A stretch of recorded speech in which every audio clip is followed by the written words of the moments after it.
Hello, देखिए, पुर्तगालियों के बाद भारत आने वाला दूसरा प्रमुख व्यापारिक कंपनी का नाम है डच। डच, हॉलैंड या नीदरलैंड। हॉलैंड या नीदरलैंड के निवासियों को डच कहा जाता था। ठीक है। 1602 में डच ईस्ट इंडिया कंपनी की स्थापना की जाती है, जिसका नाम था बेरिंगदे।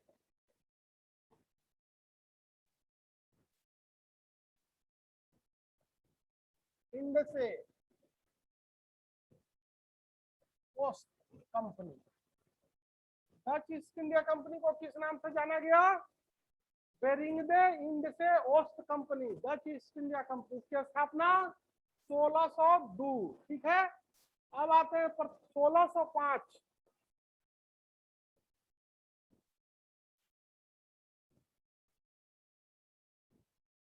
1605 में मुसलीपट्टम में डचों ने अपने प्रथम फैक्ट्री यानी प्रथम कारखाने की स्थापना की। ठीक है। 1627 पीपली, समझ रहे हैं? 1627 में डचों ने बंगाल में अपनी प्रथम फैक्ट्री पीपली में स्थापित किया। एक फिल्म आई थी कुछ दिन पहले, कुछ साल पहले, पीपली लाइव। ये यहीं पे डचों ने अपनी प्रथम फैक्ट्री बंगाल में डचों द्वारा प्रथम फैक्ट्री पीपली में स्थापित किया गया 1627। अब आते हैं बंगाल में ही डचों ने बंगाल में ही डचों ने अपनी दूसरी फैक्ट्री चिंसूरा में स्थापित किया था। कहाँ किया था? चिंसूरा। ठीक है। और चिंसूरा में ही डचों द्वारा गुस्तावुल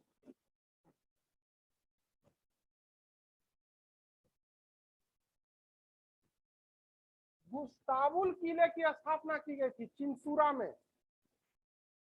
चिंसूरा में ही डचों द्वारा गुस्तावुल किले की स्थापना। ये सवाल ये सब पूछा जाता है कि गुस्तावुल किले का संबंध किससे है या इसकी स्थापना कहाँ किया जाता, किसने किया था? तो डचों द्वारा चिंसूरा में गुस्तावुल किले की स्थापना की गई थी। ठीक है। अब आते हैं आगे, व्यापार।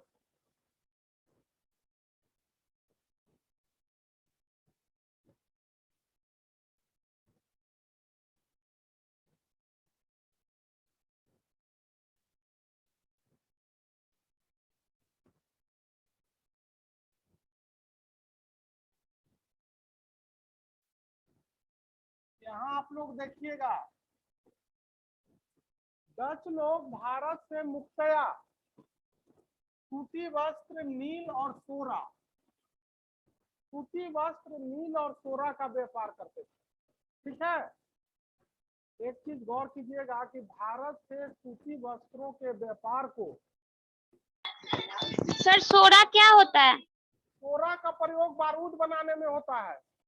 सोरा भारत में जाओगी, खास करके अभी भी उत्तर बिहार में जाओगी तो उत्तर बिहार में एक मिट्टी से प्राप्त किया जाता है। इसे सोरा, नोनिया जाति के लोग इस काम में पहले बहुत पारंगत थे। अभी भी जो नोनिया जाति है वो सोरा निकालने का ही कार्य करता था। ठीक है।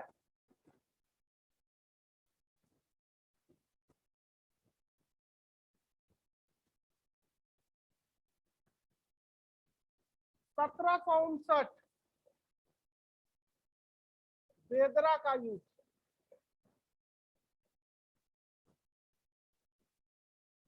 बेदरा का युद्ध अंग्रेजों एवं डचों के बीच। ठीक है। 1759 में बेदरा के युद्ध में जो अंग्रेजों एवं डचों के बीच होता है, डच पराजित हो जाते हैं और भारतीय व्यापार को विस्थापित हो जाते हैं और डचों द्वारा या डचों के सारे प्रदेशों पर अंग्रेजों का कब्जा हो जाता है। ठीक है। इस युद्ध में यानी बेदरा के युद्ध में ब्रिटिश सेना का नेतृत्व करने वाला व्यक्ति था लॉर्ड क्लाइव। और से इसे याद रखिएगा, बेदरा के युद्ध में ब्रिटिश सेना का नेतृत्व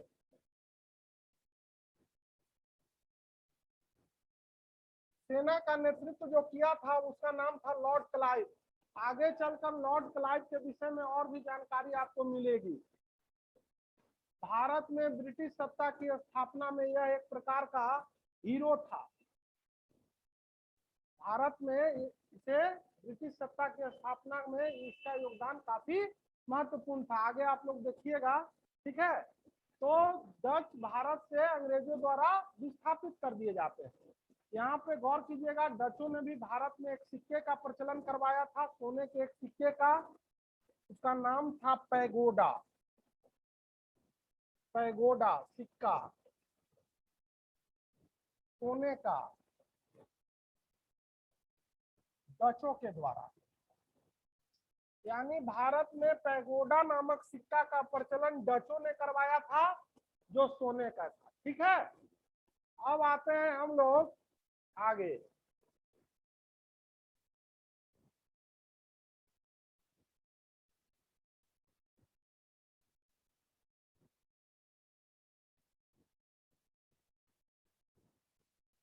ये तो हुआ डच।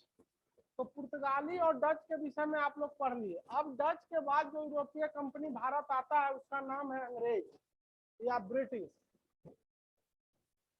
अंग्रेजी कंपनी। ठीक है, तो डचों के बाद भारत आने वाली तीसरी कंपनी कौन थी? अंग्रेजी कंपनी। ठीक है, तो यहाँ गौर कीजिएगा,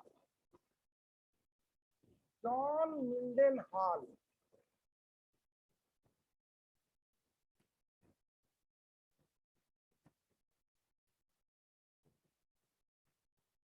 बोर्ड पर जो नाम लिखा हुआ है जॉन मिल्डन हॉल, ये भारत आने वाला प्रथम अंग्रेज, भारत आने वाला प्रथम अंग्रेज।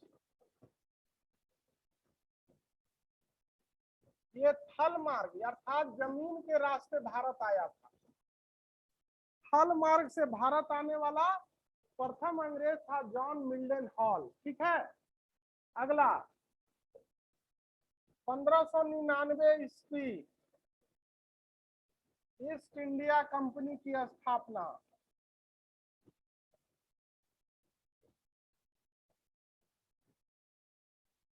1599 ईस्ट इंडिया कंपनी की स्थापना किया गया। भारत के साथ व्यापार करने के लिए अंग्रेजों द्वारा एक ईस्ट इंडिया कंपनी की स्थापना की गई। ठीक है, 1600 महारानी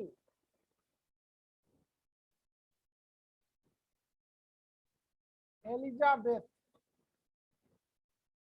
प्रथम ने कंपनी को 15 वर्षों के व्यापार का अधिकार दिया।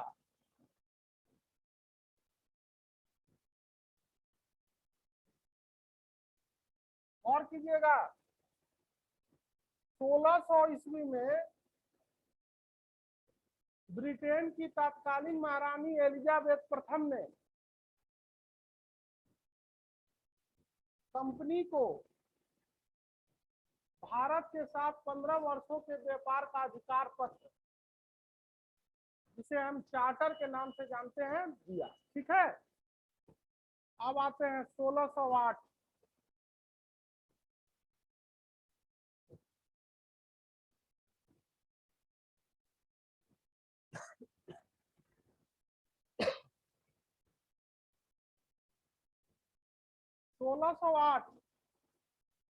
James Hawkins.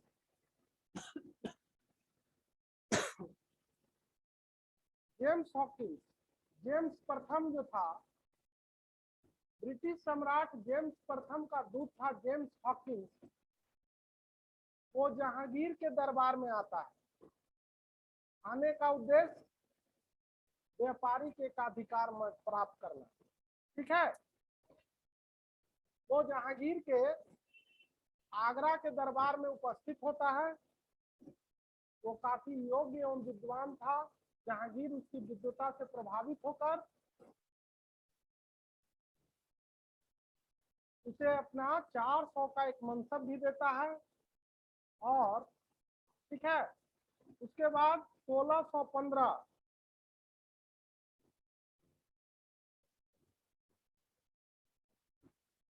थॉमस रो,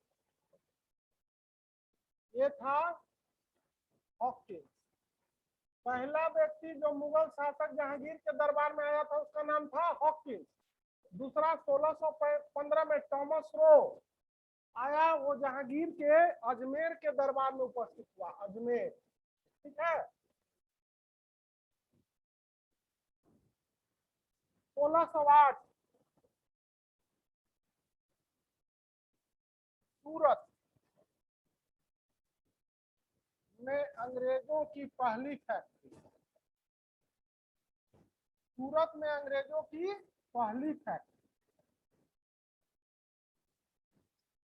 1608 में अंग्रेजों ने सूरत में अपनी पहली फैक्ट्री की स्थापना की। ठीक है, लेकिन यह सफल नहीं हो सका। इसके बाद 1611 मुसलीपट्टम, पूर्वी तट।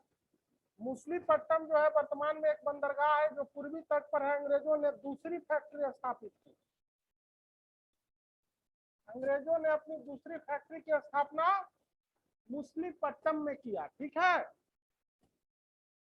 1611। आप लोग नोट करिएगा तो नोट कर लीजिए।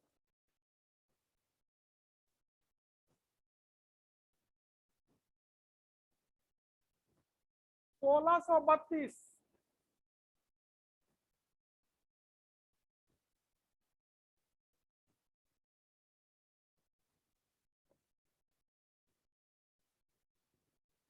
गोलकुंडा के सुल्तान,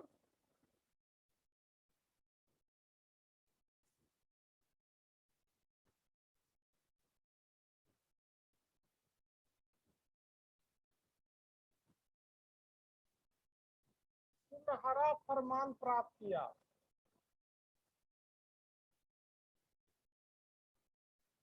1632 को अंग्रेजों ने गोलकुंडा के सुल्तान से सुनहरा फरमान प्राप्त किया। इसका मतलब था कि गोलकुंडा के तटों से इन्हें व्यापार करने का एकाधिकार प्राप्त हुआ। ठीक है, 1640 अंग्रेजों द्वारा मद्रास की स्थापना।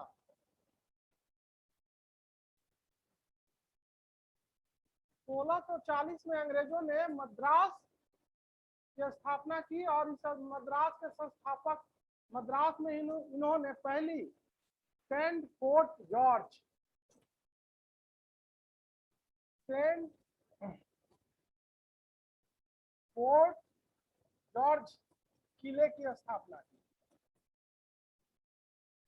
अंग्रेजों ने 1640 में मद्रास की स्थापना की और मद्रास में ही सेंट फोर्ट जॉर्ज किले का निर्माण करवाया। यहाँ गौर कीजिएगा, अंग्रेजों ने चंदनगिरी के राजा से मद्रास पट्टे पर लिया था और वहां सेंट फोर्ट जॉर्ज नामक किले की स्थापना करवाया था। ठीक है, अब आगे आते हैं।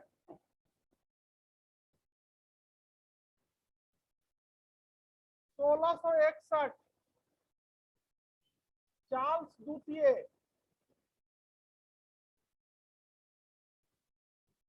का ब्रेगेंजा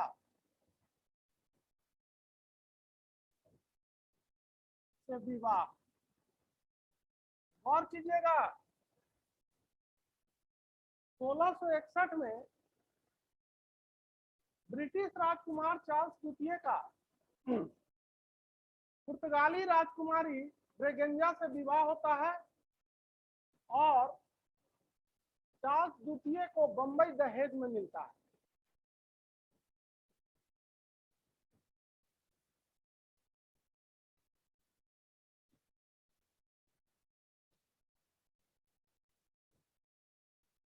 बम्बई दहेज में मिलता है, जिसे उसने 10 पाउंड किराए पर ईस्ट इंडिया कंपनी को दे दिया। ठीक है, अब आते हैं, यहाँ पे गौर कीजिएगा,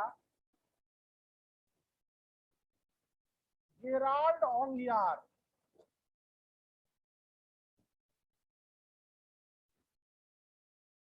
इसे आधुनिक बम्बई का निर्माता कहा जाता है। गेराल्ड ओंगियार को आधुनिक बम्बई का निर्माता कहा जाता है। ठीक है, अब आगे आइए,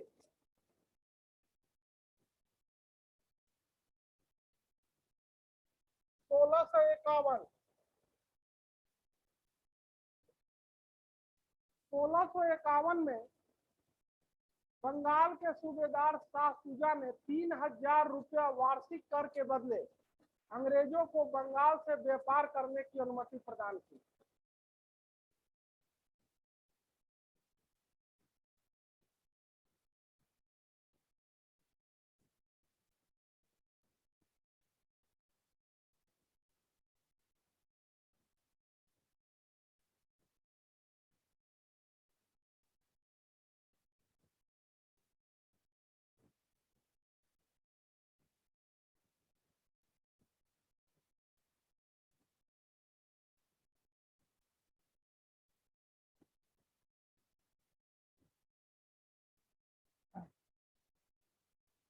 सोलह सौ इक्यावन, बंगाल के सूबेदार शाह शुजा ने 3000 रुपया वार्षिक के बदले अंग्रेजों को बंगाल से व्यापार करने की अनुमति प्रदान की। ठीक है, 1698,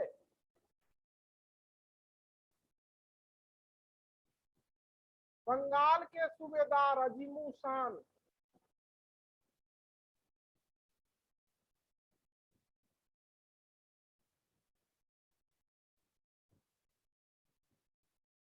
ठीक है, 1698 बंगाल के सूबेदार अजीमुल शान ने 1200 रुपया में अंग्रेजों को कालीकत्ता, गोविंदपुर और सूतानती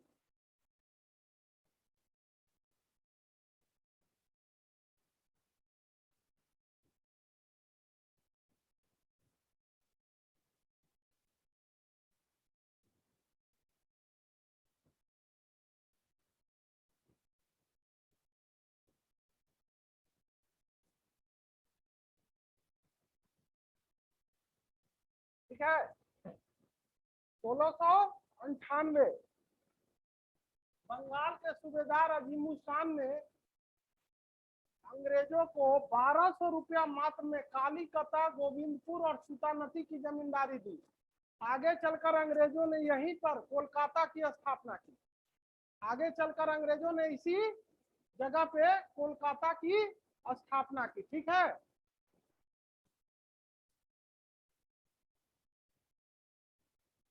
जहां कोलकाता की स्थापना की है।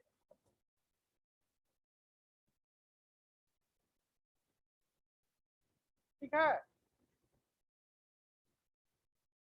आगे आइए,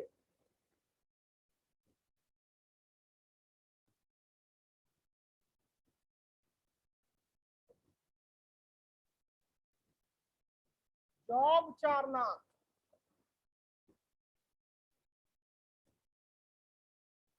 इसे कोलकाता का संस्थापक कहा जाता है। कोलकाता शहर का संस्थापक कौन था? जॉब चारनाक। समझ गए?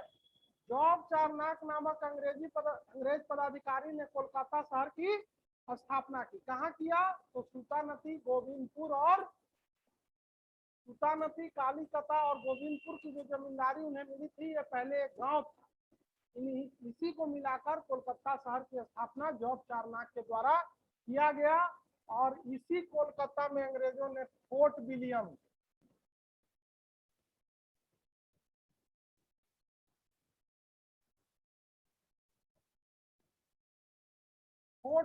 नामक किले की स्थापना अंग्रेजों ने किया। समझ गए?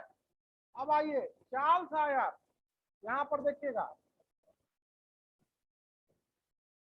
चार्ल्स आयर जो था, ये फोर्ट विलियम किले का प्रथम गवर्नर फोर्ट विलियम का प्रथम गवर्नर कौन था? चार्ल्स आयर।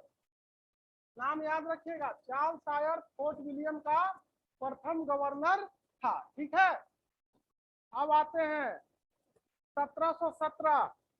आगे आइए।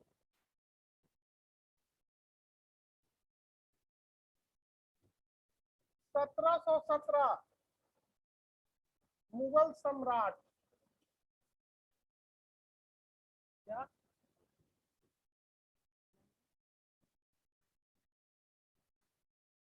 साउंड नहीं है? Hello,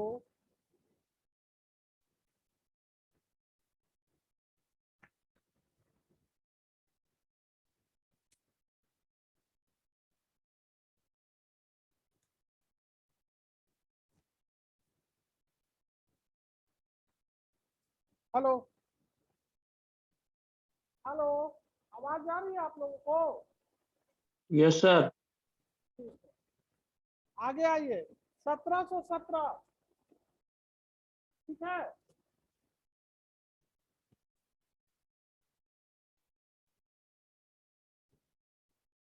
1717 John Surman. ठीक है, जॉन सुरमन के नेतृत्व में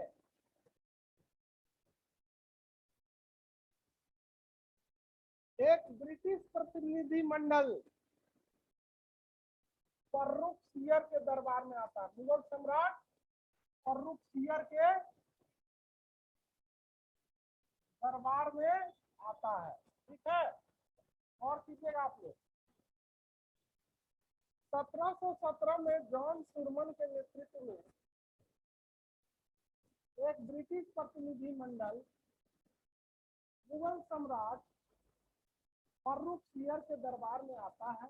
ठीक है, इस प्रतिनिधि मंडल में दो अन्य व्यक्ति और शामिल थे। एक का नाम था ख्वाजा सेहुर्द। ख्वाजा सेहुर्द। ठीक है,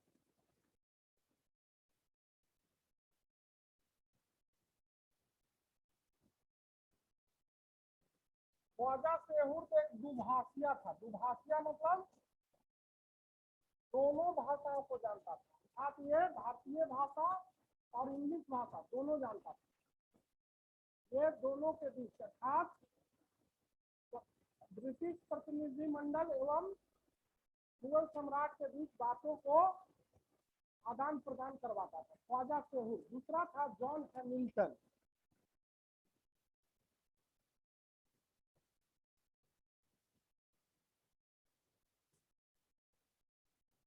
जॉन हैमिल्टन एक सर्जन था, यानी डॉक्टर। इसने फर्रुख सियर को एक गंभीर बीमारी से राहत पहुंचाया था। परिणाम स्वरूप फर्रुख सियर काफी प्रसन्न होता है और उसने 1717 में एक फरमान फर्रुख सियर द्वारा जारी किया जाता है, जिसके अंतर्गत 3000 रुपया वार्षिक कर के बदले अंग्रेजों को बंगाल से कर मुक्त व्यापार की अनुमति दिया जाता है, जिसे हम लोग दस्तक के नाम से जानते हैं। कर मुक्त व्यापार की अनुमति।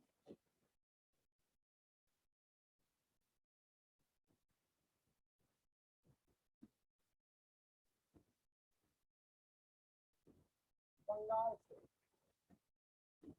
जो दस्तक के नाम से भी जाना जाता है। मैंने कहा जाता है या इतिहासकारों ने फर्रुख सियर के इस फरमान को मैग्ना कार्टा, महान आज्ञापत्र की संज्ञा दी है, क्योंकि इस आगे चलकर आप लोग देखिएगा कि इस दस्तक की आड़ में अंग्रेजों ने भारत में अपने व्यापारिक प्रभुत्व की स्थापना की और धीरे धीरे व्यापारिक प्रभुत्व को राजनीतिक प्रभुत्व में परिवर्तित किया। ये आगे चलकर देख आप लोगों को मैं बताऊंगा। तो इस आदेश में, फर्रुख सियर के इस आदेश में अंग्रेजों के लिए मृत संजीवनी का कार्य किया और धीरे धीरे अंग्रेज पूरे भारत में अपने व्यापारिक प्रभुत्व की स्थापना करने में सफल हुए। ठीक है, तो इसको यहीं तक देखते हैं। ये हुआ ईस्ट इंडिया कंपनी के विषय में महत्वपूर्ण जानकारी। अब आइए आगे। ईस्ट इंडिया कंपनी के बाद भारत आने वाले अगले व्यापारी थे डेन। डेन लोग डेनमार्क के रहने वाले थे, समझ रहे हैं? ये लोग डेनमार्क के रहने वाले थे और 1616 पहली डेन कंपनी की स्थापना।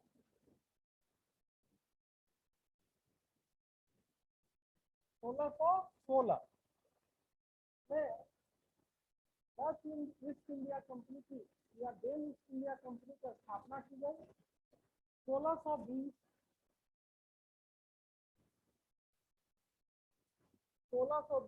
ट्रैंकोबार, ठीक है, 1620 ट्रैंकोबार जो तमिलनाडु में है, और 1676 श्रीरामपुर।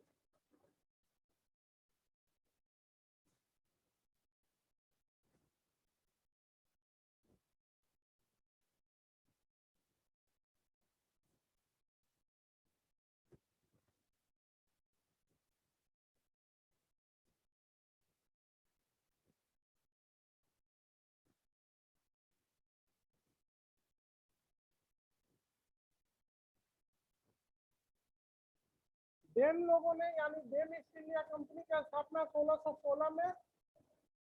1620 में डेनों ने ट्रैंकोबार जो तमिलनाडु में है प्रथम फैक्ट्री की स्थापना की। 1676 में इन्होंने बंगाल के श्रीरामपुर में अपनी दूसरी फैक्ट्री की स्थापना की, ठीक है। ये भारत में बहुत ज्यादा कुछ नहीं कर सके। 1745 में इन्होंने अपनी सभी कंपनियों को अंग्रेजों के हाथे बेच दिया।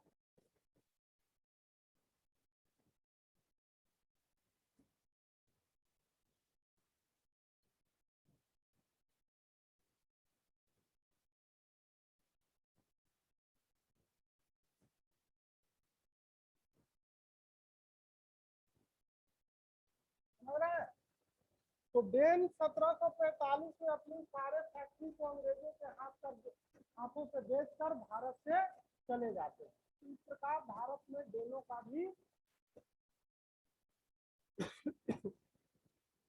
डेनों के का भी अंत हो गया। तो इस प्रकार आपने देखा होगा कि पहले पुर्तगीज आए, पुर्तगीज को डच ने विस्थापित किया, डचों को अंग्रेजों ने विस्थापित किया, बाद में डेन आए और डेन भी अंग्रेजों से बेचकर अपनी भारत से चले गए। अब जो अगला व्यापारी कंपनी है भारत आने वाला वो है फ्रांसीसी, फ्रेंच।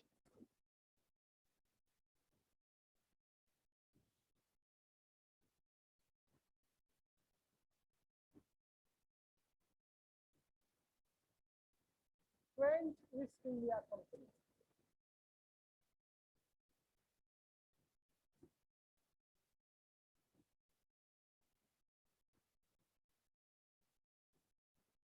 भारत आने वाले सबसे अंतिम यूरोपीय व्यापारी थे फ्रेंच, ठीक है। तो फ्रेंच आए 1664 में फ्रेंच ईस्ट इंडिया कंपनी की स्थापना। 1664 में फ्रेंच ईस्ट इंडिया कंपनी की स्थापना की गई, ठीक है। 1668 फ्रांसीसियों ने सूरत में प्रथम फैक्ट्री, फ्रांसीसियों ने सूरत में प्रथम फैक्ट्री का स्थापना, ठीक है। 1673 फ्रांसीसियों द्वारा पौंडीचेरी की स्थापना, पौंडीचेरी।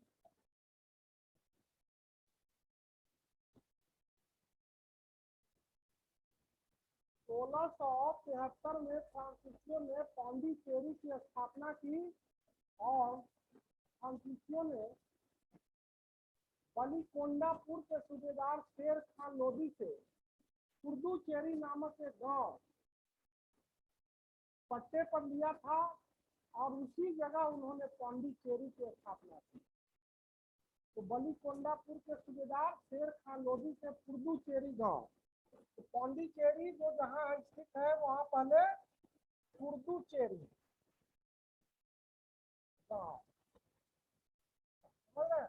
इसीलिए अभी वर्तमान में इसका नाम पुडुचेरी कर दिया गया, समझ रहे हैं? तो ये था फ्रांसीसियों द्वारा, और पौंडीचेरी ही फ्रांसीसियों का प्रमुख केंद्र था। पौंडीचेरी के बाद फ्रांसीसियों ने बंगाल के चंद्रनगर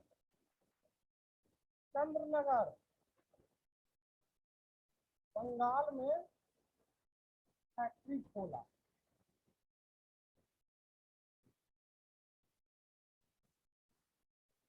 बंगाल में फ्रांसीसियों ने चंद्रनगर में अपनी फैक्ट्री स्थापित की।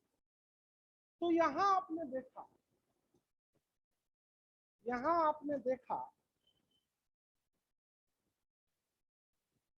कि क्रम देखिए, सबसे पहले पुर्तगाली,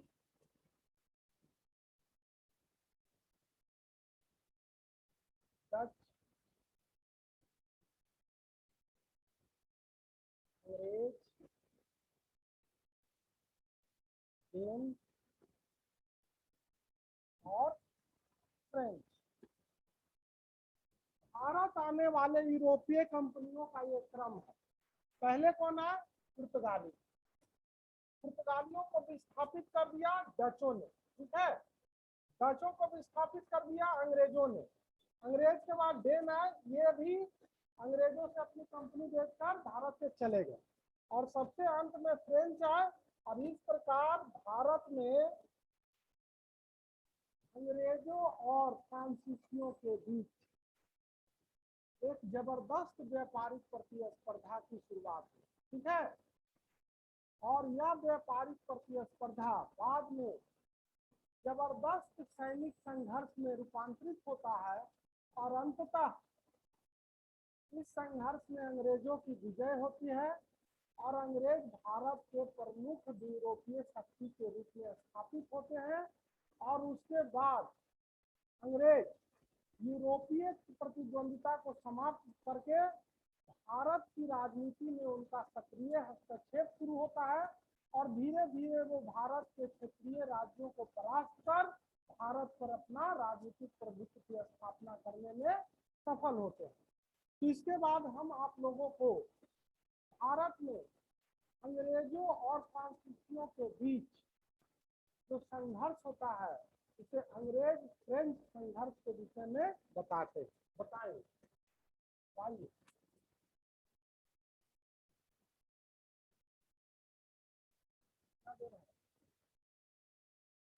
अंग्रेज फ्रेंच संघर्ष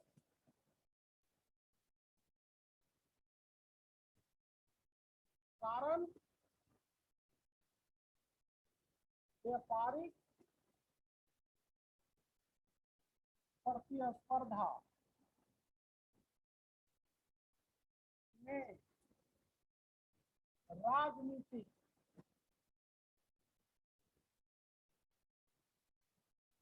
महत्वाकांक्षा को जन्म दिया। परिणाम स्वरूप सैनिक संघर्ष,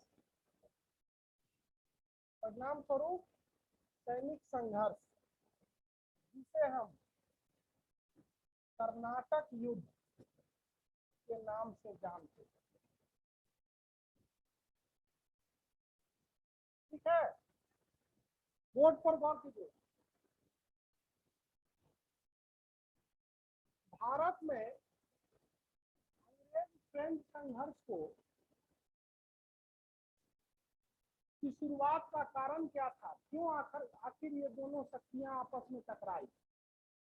तो सबसे बड़ा कारण था कि व्यापारिक प्रतिस्पर्धा, अर्थात दोनों ही कंपनियां भारत के व्यापार पर ज्यादा से ज्यादा हिस्सा प्राप्त करना चाहती थी। परिणाम स्वरूप दोनों कंपनियों ने इसके लिए भारत की सक्रिय राजनीति में या भारत की राजनीति में हस्तक्षेप किया। भारत के राज्यों, क्षेत्रीय राज्यों के राजनीतिक झगड़ों में इन्होंने हस्तक्षेप किया, और अपने लिए ज्यादा से ज्यादा व्यापारिक अधिकार प्राप्त करने की चेष्टा की। इस नीति ने दोनों के बीच एक राजनीतिक महत्वाकांक्षा को जन्म दिया। अर्थात इन्हें ऐसा लगा, और वाकई में यह सत्य भी था, कि यदि वो भारत की राजनीति पर अपने प्रभुत्व को स्थापित कर लेते हैं तो निश्चित रूप से भारत के व्यापार पर भी उनका कब्जा हो जाएगा। और इसलिए इन दोनों के द्वारा भारत की राजनीति में हस्तक्षेप किया गया और अंततः यह हस्तक्षेप दोनों के बीच सैनिक संघर्ष में तब्दील हो गया, जिसे हम कर्नाटक युद्ध के नाम से जानते हैं। और भारत पर अपने प्रभुत्व की स्थापना के लिए दोनों के बीच जो कर्नाटक युद्ध हुआ वो 3 कर्नाटक, इसके साथ 3 युद्ध लड़े गए, प्रथम, द्वितीय और तृतीय। और अंततः इस युद्ध में अंग्रेज विजयी होते हैं और भारत पर उनका व्यापारिक प्रभुत्व स्थापित होता है। यहाँ पर हम लोग एक एक कर प्रथम कर्नाटक युद्ध, दूसरा कर्नाटक युद्ध और तीसरा कर्नाटक युद्ध की चर्चा करते हैं। तो आइए, कितना समय है? ठीक है, ये यहीं पर हम इसको आज खत्म करते हैं। कर्नाटक युद्ध के विषय में कल आप अगले क्लास में आपसे चर्चा करेंगे, थोड़ा अच्छे से इस पर चर्चा करेंगे। और उसके बाद पोस्ट मुगल पीरियड पढ़ाएंगे, उत्तरोत्तर मुगल काल, यानी औरंगजेब के बाद के मुगल बादशाहों के विषय में। ठीक है, तो यहीं आज समाप्त करते हैं। यदि कोई सवाल है आप लोगों को तो आप लोग पूछ सकते हैं।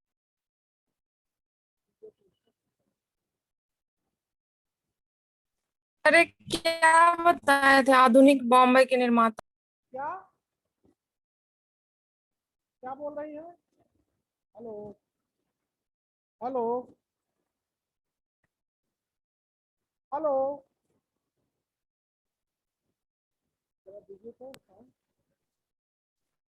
हेलो,